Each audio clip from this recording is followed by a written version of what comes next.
സെൻകോ എന്ന് പറയുന്നത് special education ആവശ്യമുള്ള വിദ്യാർത്ഥികൾക്ക് മാത്രമായിട്ടുള്ള ഒരു സ്പെഷ്യൽ അധ്യാപകനാണ് സെൻകോ എന്ന് പറയുന്നത്. അതായത് സ്പെഷ്യൽ എഡ്യൂക്കേഷൻ നീഡ്സ് കോർഡിനേറ്റർ എന്നാണ് സെൻകോയുടെ മുഴുവൻ പേര്. അപ്പൊ യു കെയിൽ പല സ്കൂളുകളിലും ഒന്നോ രണ്ടോ സെൻകോ എന്ന പേരിൽ പോസ്റ്റിലുള്ള അധ്യാപകർ തന്നെ ഉണ്ടാവും.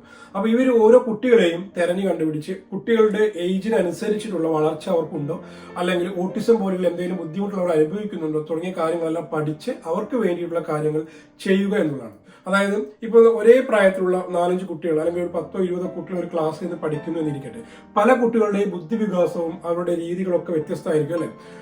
അപ്പോൾ നമ്മുടെ സ്കൂളിലോ ക്ലാസ്സുകളിലോ അല്ലെങ്കിൽ നമ്മുടെ നാട്ടിലോ നടക്കുന്ന ഇവർക്ക് എക്സാം കാര്യങ്ങളൊക്കെ ചെയ്യുന്ന സമയത്തും പല കുട്ടികളും 1ാം റാങ്ക് ആവും, പല കുട്ടികളും 10ാം റാങ്കിലോട്ട് മാറും. കാരണം അവർക്ക് മറ്റേ കുട്ടികൾ അത്ര ഐക്യം ഉണ്ടാവില്ല അല്ലെ.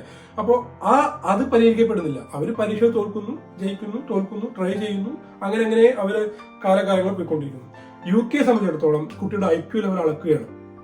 അതിന് അനുബന്ധിച്ചുമായിട്ടുള്ള ഗെയിമുകളും അതിനനുബന്ധമായിട്ടുള്ള പ്രാക്ടിക്കലി ആയിട്ടുള്ള കാര്യങ്ങളൊക്കെയാണ് സ്കൂളുകളിൽ നടക്കുന്നത്. അവര് ടീച്ചേഴ്സൊക്കെ ഒന്ന് കുറച്ച് മനസ്സിലാക്കിയ ശേഷം ഏതെങ്കിലും കുട്ടികൾ പഠനത്തിൽ പുറകിലാണെങ്കിലോ ആക്ടിവിറ്റീസിൽ പുറകിലാണെങ്കിലോ കുട്ടികളുടെ മാതാപിതാക്കളെ കൂടി ഉൾപ്പെടുത്തി ചർച്ച നടത്തി ഈ സെൻകോ മുഖേന കാര്യങ്ങൾ കോർഡിനേറ്റ് ചെയ്യുക.